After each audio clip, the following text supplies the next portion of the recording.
no place to escape to. This is the last podcast. On the left. Side stories? That's when the cannibalism started. Side stories. Yes.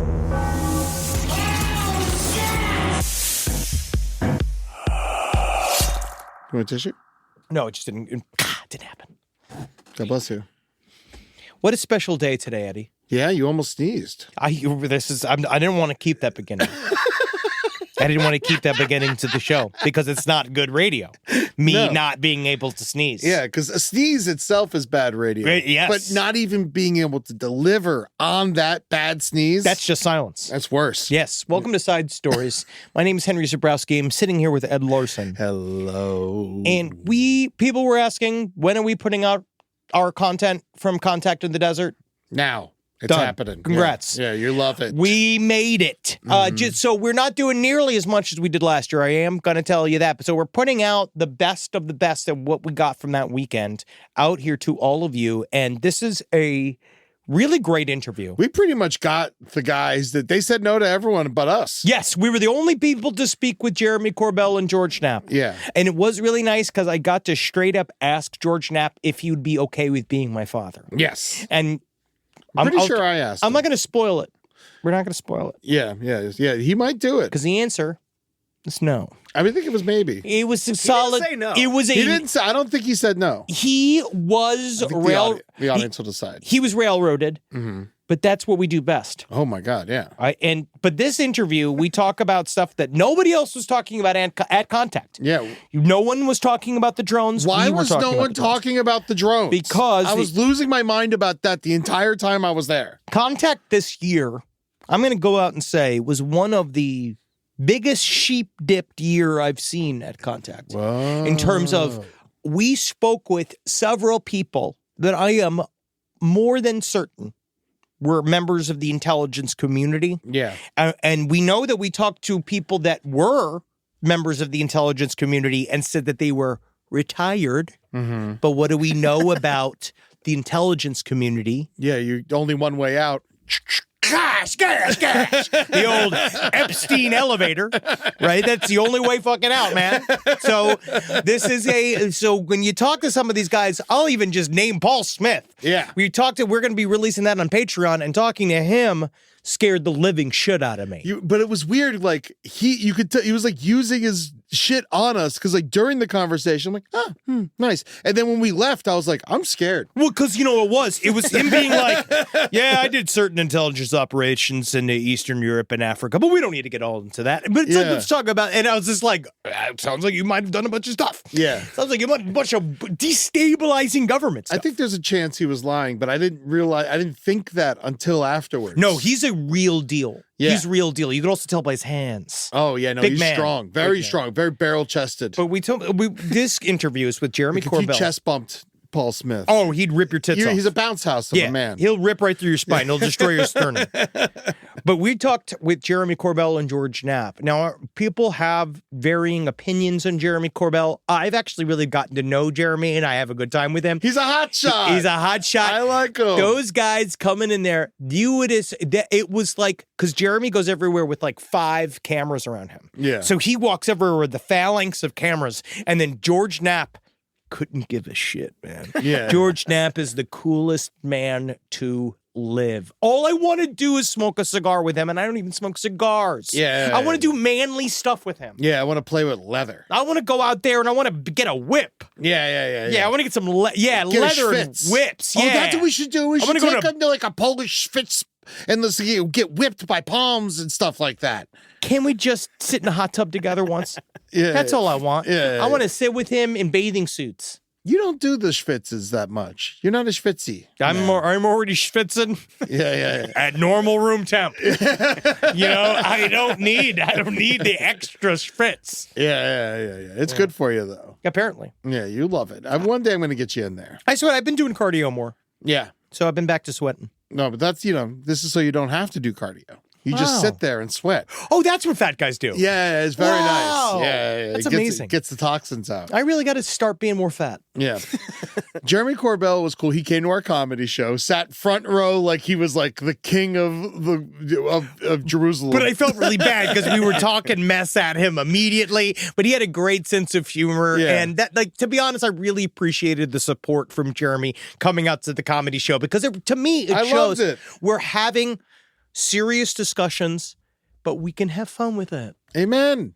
You have to, We have especially in to. these situations. This stuff's so deadly serious. Yeah. So it's important to have a rigorous mind intellectually, but have a humorous penis. Know what You know what I love about these two guys is that whenever I've seen like their docs or their short docs, it's always like someone presents them with information and be like, yeah, but can you prove it? I love them. It makes me so like, because everyone else is like, oh, that happened, it's real, because just because someone said something, and they're like, fuck you, show me the proof. And their morning show, Yeah. when I went and introed George in the morning to do their like It was speech, good.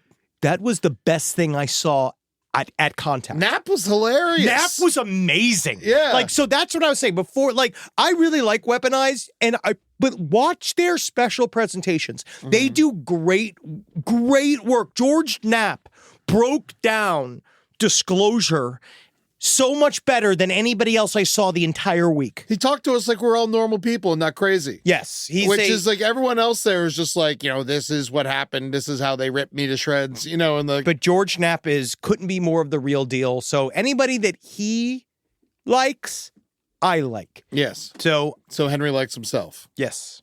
and me. Because I don't know why they even talk to me. Well, because I know you. Well, no, they like you. I actually think they like talking to you better than talking to me. I'm pretty certain they're super relieved when you're there. But now listen to our Side Stories interview with Jeremy Corbell and George Knapp of the Weaponized Podcast. And George Knapp, Las Vegas investigative reporter extraordinaire, and normal co-host of Coast to Coast AM. Yeah, we're going to take him to the, what's the place I want to go to? We're going to definitely take him to Golden Steer. Golden Steer. We Also, gotta take him. I'm putting this out here right now. If somebody has a connection to get us a reservation at Golden Steer, We'll pay. I will invite you What? We're going to go with a random person? if they're good. If they're well, we could talk to you. I'm going to talk to you first. But if you can help us, if somebody I can eat in front of you. If somebody can hook it up, this is how we're all going to hang out with George Knapp. Yeah. no. Understand that. I want to spend too much money on George Knapp. I want to take him out like he is a hot lady. I Yeah, want to take him out like he's that. What was that? It was the lady from True Detective, Alexandra Daddario. Yeah. I'm going to I was treat thinking him. Charo. Yeah, sure. George Knapp, Charo, can't tell the difference. Enjoy this interview. Rise from your grave. Yes. All right, bring us in, baby. All right, let's first talk about, we're not going to talk about the fact that we all talked about how to get heroin together. And we're not going to talk about the fact that we're talking about how we can distribute that heroin in a bunch of different ways. All right? So let's just we'll cut all that out. Cut all that out. We'd like to bring to your attention that we have the Taylor Swift and Beyonce of Contact in the Desert. They are the two hottest individuals in this building. They're coming for you. Which one is Taylor and which one's Beyonce? You're Taylor Swift. Yep. You're Beyonce. Oh, thank God. Yep. That's how I think. That's how I'm going to put it because you write the hits. You dance. She's a talent. Yeah. You can really, really dance. We have here two of the foremost names in ufology, if that's bad for them or not. It is George Knapp and Jeremy Corbell. You also have the Weaponized Podcast, and you also have years of documentaries that Jeremy Corbell has directed, and George Knapp is the man. Of course, go watch Investigation Alien if you haven't done it yet on Netflix. Great to see you guys again. So good to too. see you, dudes. First of all, how's the contact been? You just got in right today. You guys just started this. Oh, straight up, yeah. Just jumped in today. It was great, man. Do you ever feel paranoid the fact that you guys got a lot of cameras on you all the time? Yeah, but I kind of feel like we do that whether we're at an event like this or not. you Yeah. know? Yeah. We're happy to be here and interact a little bit. I get a little claustrophobic in big crowds anymore. I mean, maybe it's a function of getting older or something, but get a little bit like that. We were at an event in Oregon, most fun UFO event in the world, maybe McMinnville UFO Fest 2 weeks ago. Yeah. Get to meet a lot of people. It's a lot of fun. People drink, put on alien costumes. It's a gas. Yeah. It's like no other UFO event that I've ever been to. But you meet a lot of people, shake a lot of hands, take a lot of selfies, and pick up a little bug. I know I did. We call it concrete. Yeah. Yeah. Concrete. Concrete. That's what you got. Concrete. And so, 9 days in after catching this bug, we're back into the middle of it. I hope to spread it a little bit. Oh, I please. want a piece of you. I'll take any part of your DNA inside of me. It's not going to help you. No, I mean, I don't know. You seem strong. Speaking of which, I really want to, before we get into anything too deep, we kind of talked about a little bit. Henry's father passed away 2 weeks ago. It's been rough, but we are interviewing people to be his new dad. And if you want to take you on are high on the list. if Mr. you want to Knapp. take on this project, Look, there's a lot of discipline in my household, okay? So I'm just saying. George, what's sex? It's going to be rough, man. Trying to think of where to begin on that one. So how basic do we get? Please tell me what sex is. My wife is begging me. Please tell me how to be with her. Oh, I knew it was going to go this way. I'm sorry, guys. I'm sorry. Yeah, no, we'll talk after. George. I'll get you later. You guys have been at the tip. You're the tip of the spear of a lot of information right now, and I don't even really know how to sum up where the hell we're at, because it feels like there was a big disclosure push, and it felt like there was a lot of stuff going on, and then it does sort of feel like it sputtered out, but it then created a whole alt world of information that you guys are really kind of like delivering in packets at a time. Like, do you feel overwhelmed with the fact that you're kind of on that path and you have that? I mean, you've always been, but like, it feels like it's hotter than ever. Yeah, it's hot, and it's manifests itself in so many different ways on so many platforms. To me, it feels like there was this big push, 2017 on, incredible progress, things that I would never see in my lifetime. Congress holding hearings, first time in a half a century, and then continued to do it, and new programs being set up. And it feels right now we're in the Empire Strikes Back phase. Yeah. The brakes have been put on, attacks have been launched. Momentum has been dulled a little bit for the movement in general. A lot of disinformation and debunking out there, some by folks in the public sector, possibly directed by government folks, I think, are involving it. So, we just keep trying to plug away and poke holes and move things forward. But it's tough. It's hard right now. It's interesting because you all were a big part of the hearings back in November. And then I always found it incredibly crazy that as soon as those were over, we talked when it was happening. And then as soon as they were over, drones took over the news, almost to bury the hearing that had just happened. Has there been any progress on the drones? Were they just some crazy smoke screen, or There's no talk about drones at this UFO festival, Which and is I have crazy. no fucking idea. Not to criticize Contact, but I have no idea where that coverage is and why. What happened to it? It's an incredibly telling moment for, all the momentum that was members going to Congress and statements in front of Congress and official agencies coming forward saying, we don't know what the hell they are, and the public looking up and seeing all this stuff, and every single day, all day long, social media with images and things of that sort, and people vowing to get to the bottom of it, and crazy stories coming from the Coast Guard and nuclear plants and military facilities. And then the FAA, which is part of this investigation, and had issued these joint statements with the FBI and other agencies. We don't know where these are coming from, but we're trying to get to the bottom of it. And then the White House says, oh, yeah, the FAA authorized those, and then it all goes away. Obviously, the FAA didn't know they authorized all those drones. They had no idea what the hell they were talking about. The White House said it. To me, that's bloody handwriting on the wall that they are not going to give this stuff up. It basically cut the nuts off of the FBI and the FAA for their attempts to get to the bottom of it, for the White House with no explanation to, like a magic wand, wipe it off the face of the earth and demystify this mystery, right? Yeah, it's fucking crazy. I mean, it's crazy that we haven't heard more about that. I think it was the FAA was like, well, if we were informed, we didn't know. The fact these were over military bases and it just kind of wiped away. I do find it weird that there's not more talk about that here, but also what else do we have to go on? These come in waves, right? So we'll see it again. But I mean, that technology, whatever it is, it's scary. If that's us testing this stuff, really, we tested it 17 nights in a row at Langley Air Force Base and didn't tell them. We shut down Wright-Patterson Air Force Base. We flew it over nuclear power plants and freaked people the hell out. The 3 bases in the UK caused all kinds of trouble. Plant 42 here in the desert, not far from here. These drone incursions over ironically, the place where we are developing our next generation of drones. These drones shut things down. You can't track them. You can't see them coming in. You can't track them when they leave. You can't bring them down, according to our buddy Chris Sharp in the UK. They use the most. You saw people do. I saw a couple of those where you saw another drone approach something that looked like an orb, and then you watch one take out the drone, and we're like, "What is happening?" Drones are the new swamp gas. Drones are the new weather balloons. They're the all-purpose explainer. Oh yeah, that's just a drone. Don't pay attention to it. In the meantime, maybe they are ours. I hope they're ours, but that's not how all of officialdom seems to have acted. Because if it's ours, why would we show it to everybody in such a public way?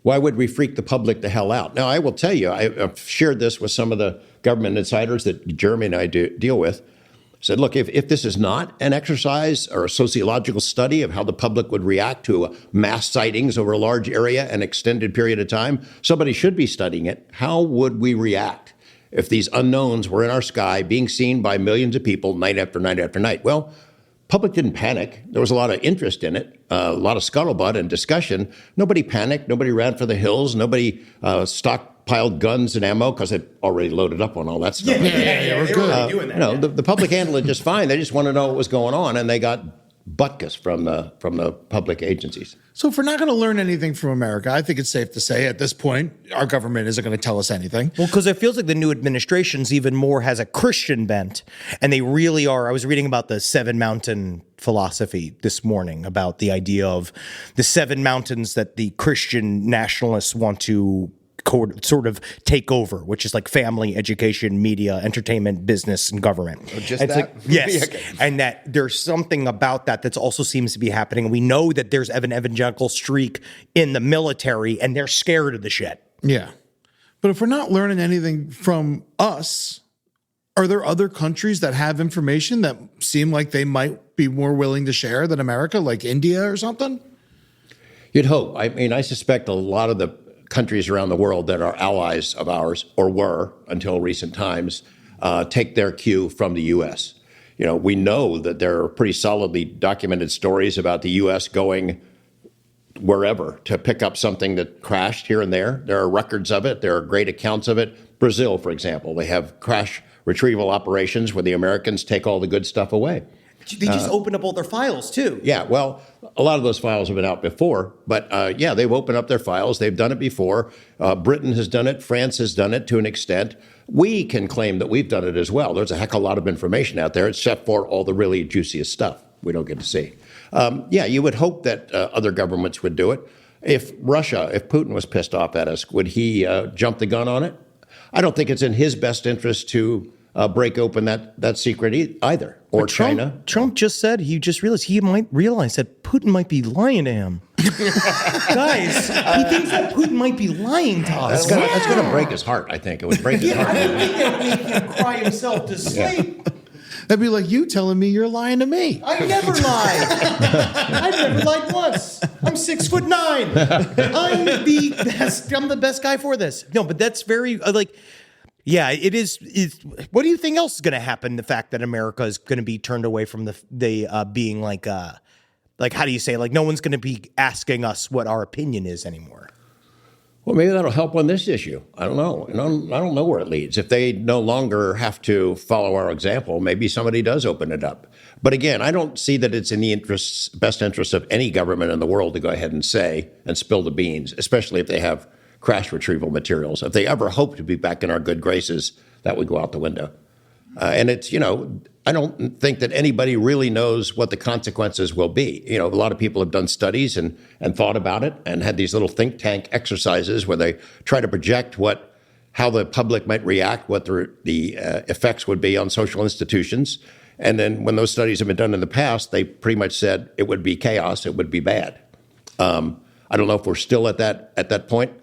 The one big question mark, we don't know what it is. We disclose what, and are supposed to predict what the effects would be. We don't know what is exactly. Aliens from other planets visiting us, we could probably handle that. Demons living here and snatching people for food, I don't know if we can handle that. I don't know what the truth is. I hope for it. I mean, could the drone thing, could that have been what Project Bluebeam was? I don't know. Jeremy, thought? I don't have a thought on that. I don't know what happened with that. As you guys are talking, I'm thinking about even in conflict, we've had this kind of agreements that have been kind of beyond the conflict. So during the Cold War, I filmed with a bunch of guys that were working on the low nuclear reaction, which I think at Lawrence Livermore Laboratory and that kind of thing. And so scientists that were working on nuclear technology or fission technology, they had a phone in their lab directly, multiple have told me this, that connected them to their counterparts in Russia during the Cold War. So there was this kind of like agreement that we were aligned about something that they were working on, even during an outward facing problem. So I think the UFO thing, as you guys are talking, that there's got to be some agreement, between our government and other governments that this is just not something that we're going to disclose to our public. And that kind of is freaky if you think about it. What is so freaky or destabilizing that you'd have even warring countries agree on that? And I don't know what that is, but Rise from your grave.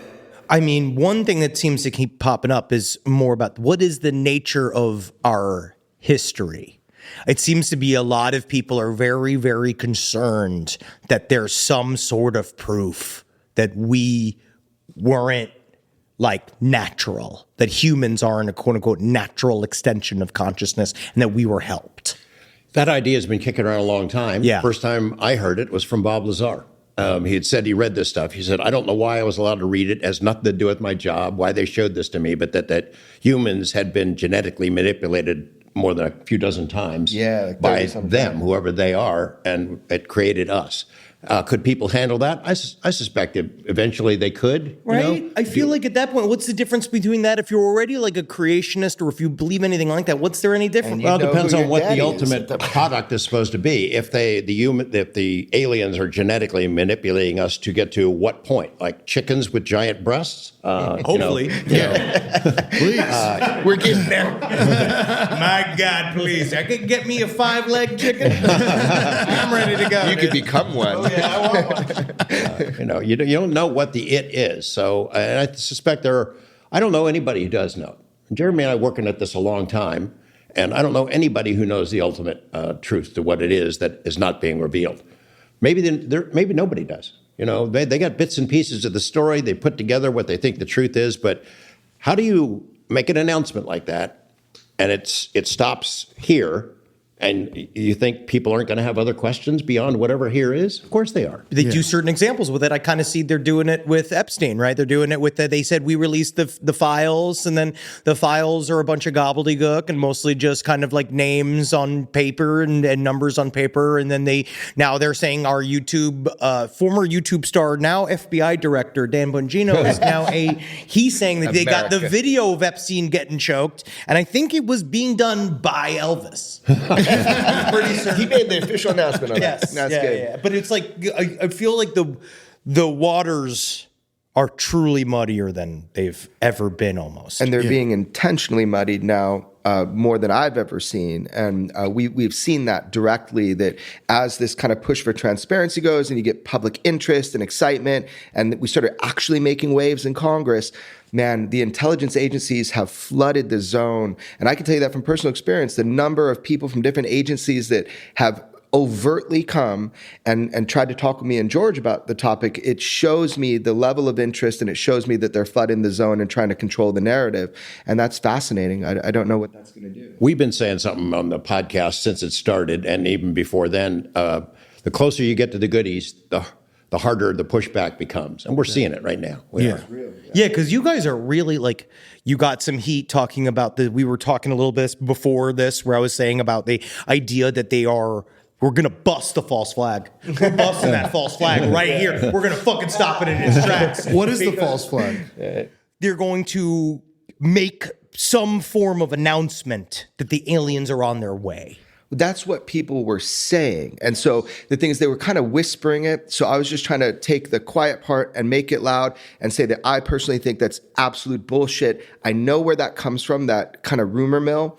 I know who's been spreading it. And to me, it seemed very dangerous because people would be approached who's like an influencer on YouTube or something, and they're told, hush, Henry. Big fat idiot me. I'm ready for talking points. Did they come to you yet and tell you, hey, you got to be scared, this is going to happen? So that's on my show. When I made that statement, people cut it up and make it seem like I'm calling that there's going to be some Project Bluebeam thing. What I'm saying is simple. I'm saying that people are being told that, like very seriously. And they're being whispered that to kind of gain, I think, to kind of gain people's loyalty that they're in on something. And I just publicly called bullshit, I guess, on a big ass TV show. And then people were kind of twisting what I was saying. I'm just saying, I don't think anybody has anything to fear about that. I think it's absolute bullshit. It comes from a 70s classified document, to the best of my knowledge, that's where that theory comes from. And yeah, to be loud and fucking clear, I believe personally that to be a bullshit narrative, and you should be aware that it's being pushed. I am old enough to remember Bo and Peep and a certain planetary body called Hale-Bopp and the giant alien spaceship traveling behind it. I'm not ready to drink their Kool-Aid yet, or the new brand of Kool-Aid that's coming out. The food's gross. I saw the menus at Heaven's Gate. It was not good. Yeah, just the whole idea that maybe it's the Earth is about to end, a giant comet or asteroids are coming, or the alien virus is going to be unleashed, or whatever the heck it is. Those things come round and around, just like a merry-go-round. You hear those kind of stories. If you stick around the topic long enough, every few years they come back around. But the phenomena doesn't stop. I do find it interesting because everybody says, we talked about it with Whitley yesterday. Everybody kind of has like a little like humankind is on a turning point. Humankind's at a change point, some pivot point. But it is interesting because it feels like the plot hasn't moved forward. Like the plot's the same, but they've all the big change hasn't coming, but they haven't stopped visiting. So it's like, if there's not a big change, is it more just like an acceptance maybe? Maybe that's what disclosure is? I hope so. That'd be great. On the other hand, if it's going to be the end of the world, I'd like to know right now, because we've got 2 good years of partying and whooping it up before it gets here. Yeah. We just act that way. Yeah. It's interesting because if it's 2 years and they tell us, if we keep it hushed, then they're coming. And if we explode and talk about it a bunch, then they're not coming. Yeah. Then the whole thing seems like bullshit to me, because then you're just like, oh, we talked about it a bunch. We stopped it. That's why it's just so fishy to me. Yeah. No one really explains it either. That's the thing. When you press people on that thing going around the 2027 to 2036 date, it's always this moving target. They never tell you what it is that you're supposed to be worried about. Like, have you ever followed any of the Stephen Schwartz the telepathy machines? He's like doing this thing using AI. He's trying to fuel these like things to talk about the future, like and guess the future. And his big thing is that in the 2040s there will be an altering event. There will be an altering event. And you're like, what the fuck? What is it though? I suspect there will be. Yes. I mean, we're always changing. Yeah, if you're picking a decade, anything can happen within a decade. There could be an earthquake or whatever. You're not Nostradamus, buddy. Humanity is a turning point. Well, that's pretty much every day. Yeah. Well, Y2K was bullshit. 2012 was bullshit. It's like they pick a year to sell shirts and then we move on. Good point. And the toilet paper industry just goes crazy. Whoa. But I think without a timeline, it's still extremely important to know what's going on, especially if whatever it is doing displays like we just saw. Like it kind of feels like hey, just so you know, your government kind of really's got nothing to do with us, and even your actions have nothing to do with us. We can kind of do whatever we want. We're in control, right? That's the thing that George and I have talked about this a bunch. That they seem like performances. A lot of these sightings, encounters, mass sightings, where they're not really they're not stopping Hiroshima and Nagasaki. So everybody's like, oh, they're here because of our nuclear weapons. Really? Really? Because we're testing it right now. India and Pakistan are about to go hot any day. Yeah. So I don't see this as some benevolent thing that's making sure the kids don't burn their hands off with the flamethrower. It's like it's a demonstration of, it appears to me to be a demonstration of power, We're here, we can do this. Yeah, and you're like, but we kind of knew that already. But also, what are orbs changing to? There's another part of me of like, if you really want to get on our side, if there's an intelligence we're dealing with, like, you come down, you do what everybody says, like heal somebody on television, like do a thing, be like, you don't have cancer anymore, like an alien makes somebody not have cancer anymore, and everyone's like, oh my God. But like Whitley Strieber actually said something interesting yesterday about, from his perspective and his experiences that he dealt with the visitors, is that they are specifically don't want control of us, that they specifically are like addicted to us. That's what he used a term that was like Zins.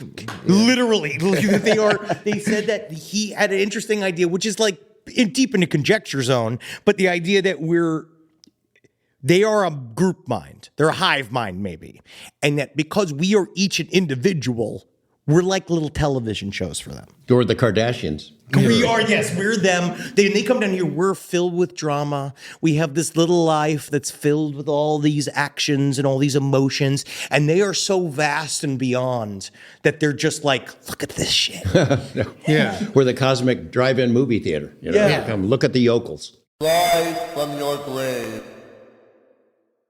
I love the theory that they are us, the Greys are us from the future, and they're coming back to check out like where it all went wrong or where it all went right and stuff like that.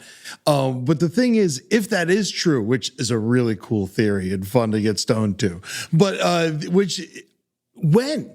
Like, is it thousands of years? Is it hundreds of years? Like, time travel? Like, when are we going to discover time travel? Like, do we already have it? Like, there's so many ifs to it, but it is a really cool theory. And I love the fact that the phone is the link because your eyes get bigger, your neck turns, it's stuff, We're slowly turning into something else. Yeah. And so I don't know. You guys obviously know way more than I do, but does that seem plausible that it is us? Yeah, I've spoken to Michael Masters a lot. That idea has been around for a while, but he's sort of made it a specialty of his. We had him in that Netflix show and traveled around with him for a few days, and it's at least plausible. And, as an anthropologist, he has to take a look at it. And it's done some fun stuff. I recall when I first started on the UFO road, in a paleontology book, they speculated about what dinosaurs would have looked like or evolved into if they had survived. And they look a heck of a lot like aliens, reptilians, Yes, they've said this. They're like, it just so happens that whatever was the farthest ancestor of the bonobo is the one that got the consciousness gene or whatever. Like, it could have been reptile people. Yeah. We're going to be on a different timeline completely, and we can see that. We have created a synthetic sentience basically now, right? With AI, we have created, and they're aborting them when they get kind of rowdy and they don't know what to do with them. It's true that they have aborted versions of AGI because it's fighting back. But think about it this way: so you're the daddy, right? You create this sentient synthetic intelligence. It has a different perspective of time than you do. We have singular lives and even humanity itself. But once this baby gets going, it's going to have instantaneous recall. It's going to be on a totally different timeline than human beings are. So all of our kind of sight of how the world's going to unfold is going to look very different to a synthetic sentience that is not constrained in time the same way that humanity is. What if what we're seeing is a synthetic sentience that evolved somewhere else, has a completely different sense of time than we have as human beings? Well, then it would make sense that we would be some sort of commodity. We'd be some sort of object that they love to kind of study, but also maybe manipulate for purposes unknown to us at this time. Yeah, we don't know what the time scale is. We don't know who they are, where they're from, why they're here, but we really don't know the time scale. And to us, they've been here thousands of years. To them, they're not even out of bed yet. Yeah, sure. It's still morning time. Yeah. Yeah, that makes a lot of sense because it's like I do feel that it's also confusing. It's just so interesting. It's such a hardcore point.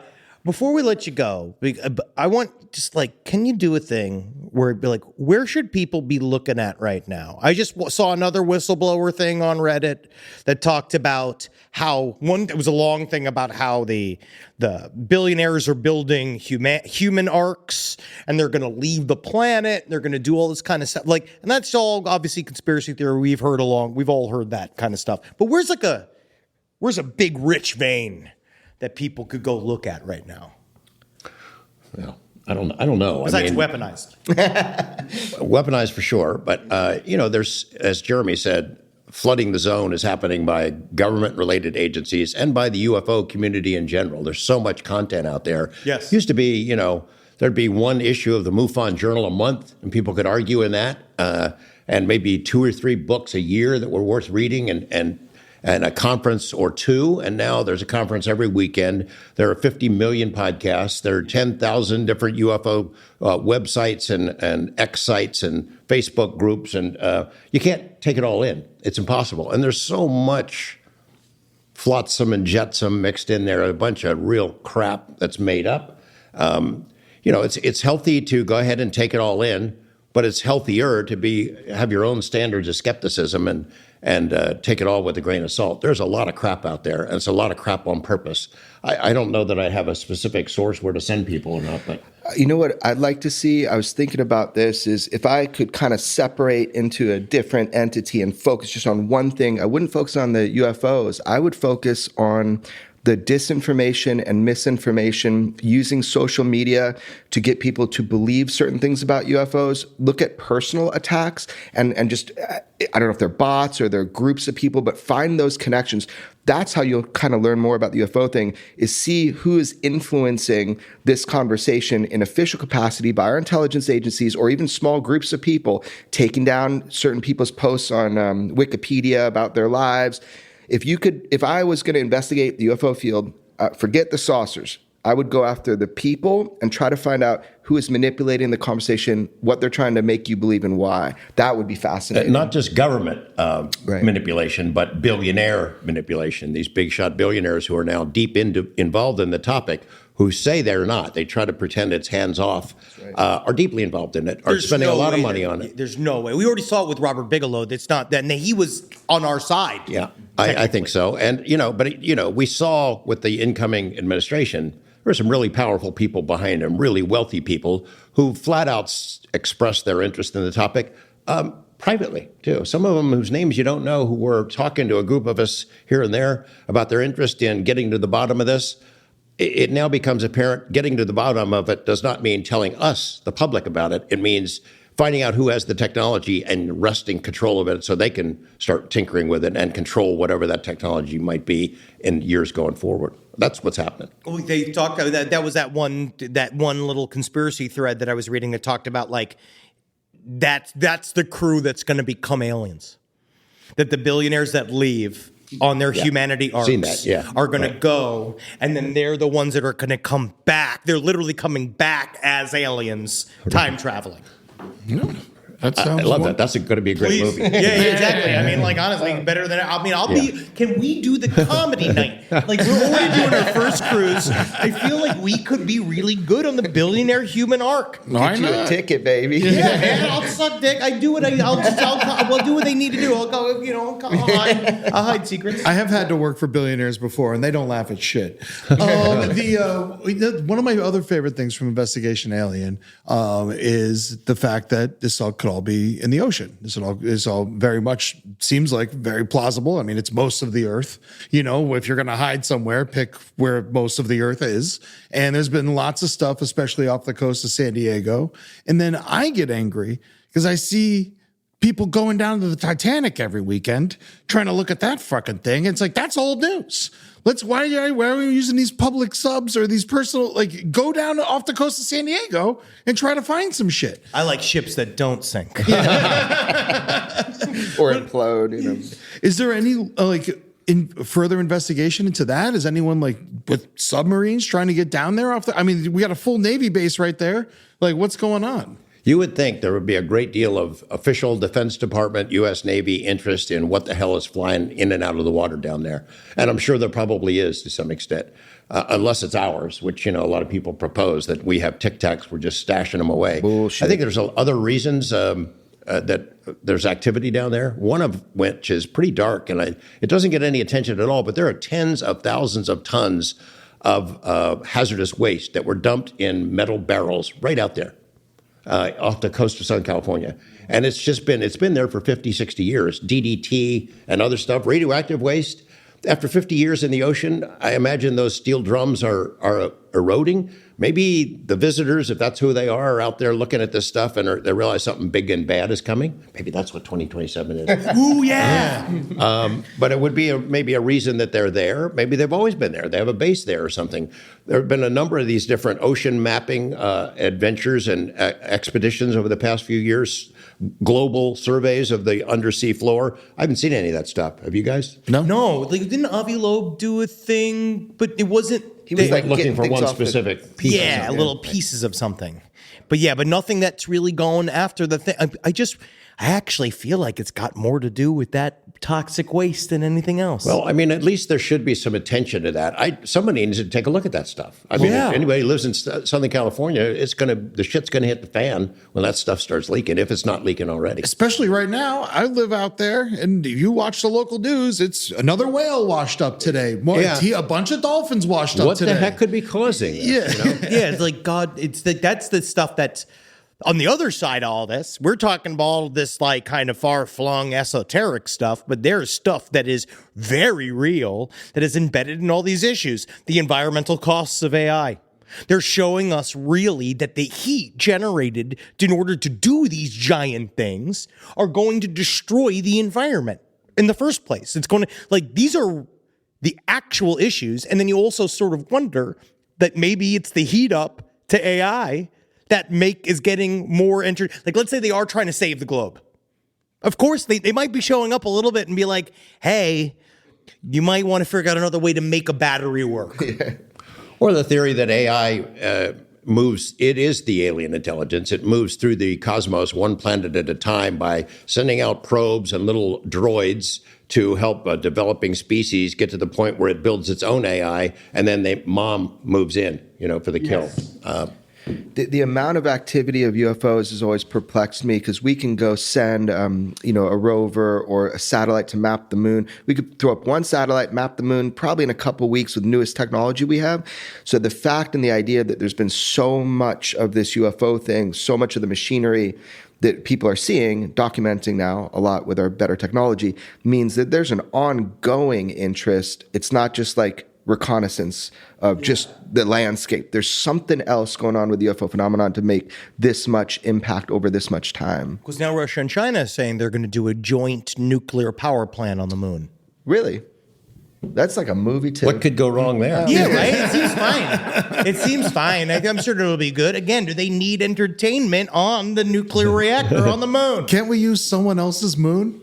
Yeah, they're just trying to get inside that moon moon and find out how to drive it, man. Well, yeah, dude, we could get out of here because I do feel like that is a big plan. I do think that there's a gigantic plan that they're going to bail on us. Okay. Rich people? Yes. Yeah. They're going to bail on us. Yeah, they've all built bunkers. They've all got, their own getaway plans as the rest of us fry and die out here. I did a show for an unnamed, very famous comedic person, and I overheard two other very famous people all talk about the water that they had invested in and the giant warehouses filled with water that they have all thrown money in on. And I was like, oh, thank God they'll be safe. Yeah. Which of you guys is bringing me along? Yeah. I've been good for. I won't drink much. Humans have gone underground before. You look at some of the old stuff where they've actually made defense systems underground, airflow, getting water. So it's happened before at levels where a lot of human beings had to protect themselves. So you'd imagine now it could happen again. So I think they're just prepping for what could happen. Yeah, just being like, just in case. Why not? If you got billions of dollars, just have a safe house, Everybody's so bored. These guys are so bored. It's so sad. Right. Because you're like, you could be having so much fun. Like here. You could be having so much fun here. If you fixed up here. Right. And then had fun here, It'd be great. You'd be in charge, and it'd be fun, and you don't have to go anywhere. Because guess what we found out? Guess what Katy Perry just said? Space sucks. Like, it's not fun. So rude. She's sick. They whenever you get sick, and they're like, and they were astronauts. I'm sorry. They were astronauts. Yeah. Have you More ever than me. Do they say, have you ever guys gone to space? I did one of those, weightless flights. Yeah. How was it? It was great. It was fun. I'd love to do it again. Yeah, it was a blast. Man, we gotta do this. Yeah, We're do gonna do a a space camp thing. Do your I know, we gotta podcast wrap on it. space. What if, I would love to, man. what would you do if Bezos is like, let's go to space, but $100,000? That's what he charges, His right? $100,000 or ours? I think it'd be awesome to go to space. And Yeah. $100,000 if I had that to spend. It would be awesome. Yeah. I don't know. Yeah, I don't know. I'd like it a little longer than Katie's trip was, but Yeah. Yeah, they were in space for 11 minutes, but she was pretty inspired. When Bigelow was building his space capsules, I stayed pretty close to him. Mm-hmm. They got to send somebody up at some point. Yeah. It never happened, but I mean, I did have my business card in one of his capsules that got blasted up there. It's floating around. That's great. That's as close as I'm going to get. Are his capsules still just up there? Yeah. And They they're are. unoccupied. Unoccupied. But he had built all these cameras inside and out. And the idea was, why my business card was in it, is he was inviting people to send your stuff to space. So a photo of mom that would float in the weightlessness of space, a camera would shoot it up there and then beam it down to Earth, and you could see mom floating in space. So that's why I just kind of threw my business card in there without permission. But That's awesome. He's still doing that? they're still up there, but the cameras are no longer operational. You know, the whole Bigelow Aerospace is kind of shut down. How about which the is a business shame. card? Is the number still good? Hasn't changed. I never answer the phone anyway. Doesn't matter if you have his number. You ain't getting through, bro. It's like, All right. These two legends, we're going to let them go. These Yeah. are the- I'm so thankful for you guys to sit down with us for a little bit, catch up. This is awesome. Thank you guys always. It's so good to hear your voice. Great to see you. I look forward great to to the see show tonight. Yeah. Hope we can get over there. It's going to be real immature. if you play back so the are we. tape, That's Yeah, great. good. if you play back the tape since the last time we talked with you, we were talking about there's got to be a comedy show, UFO comedy, and you brought it to fruition. Yes. So I am not missing this, dude. I'm It's coming. not my false flag. You're It's not a beautiful. false flag from us. We'll never do that. Yeah, thank you guys so George much. Knapp, Good to see you Jeremy guys. Corbell. Check out the Weaponized Podcast right now. Rise from your grave. Wow, what a great interview. Some of the best stuff we've ever done. They are great, man. I really do. I feel like we're finally going past being, just interviewers. to Just them. shitheads. Yeah, we're getting there. We're getting yeah. The- honestly, I thought was interesting about the entire thing was the fact that right behind us was the CNN room, Yes. which was empty. Nobody was talking to CNN. That's because they're a bunch of filthy liars. Because also there was a part of me that made me like, so you're fucking here, what, listening for the government? Yeah. The Cuck News Network. Yeah, fucking got your fucking ass. CNN, suck my fucking dick. That's not the news. The real news is what I hear from men at the weed dispensary. That's where I get my goddamn news. Weed and Yes, go to patreon.com/lastpodcast on the left to get news from us visually. And go to LP on the left to get all the social network fucking cravings you have out of that little shit-filled hog existence you That's have. right, man. And you fucking go and look it up there. Yeah, you slip it in us and take it out and put it right back As in. long as it takes a hit. You know what I mean? It's like, as long as we get a view.